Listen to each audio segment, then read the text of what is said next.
سلام عليكم.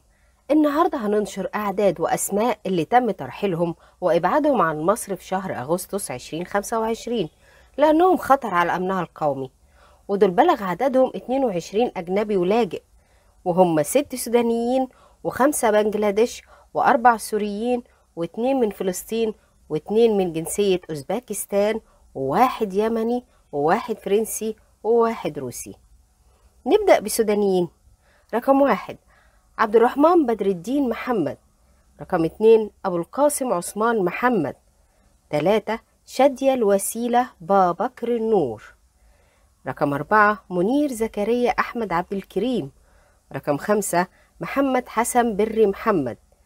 رقم 6 مصطفى أحمد علي محمد. أما المبعدين من بنجلاديش فهم نورميد سونهار علي، ورقم 2 شرفول علي إسلام. رقم 3 محمد علي. رقم 4 مميون عبد المؤمن. رقم 5 سليمان محمد علي. نيجي للمبعدين السوريين. رقم 1 محمد عامر الكن. رقم 2 مهند أنس حجازي. رقم 3 محمود قاسم عكورة. رقم 4 محمد إسماعيل زيدان. واللي تم ترحيلهم من الجنسية الفلسطينية: رقم 1 عزام حسن محمد الوقا.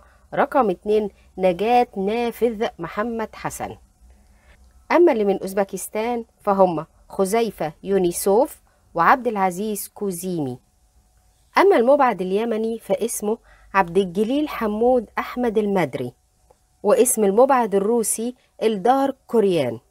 أما المبعد الفرنسي فاسمه بوندرام. استنونا كل أسبوع في نشرة عن أسماء المبعدين والمرحلين من مصر. تحياتي.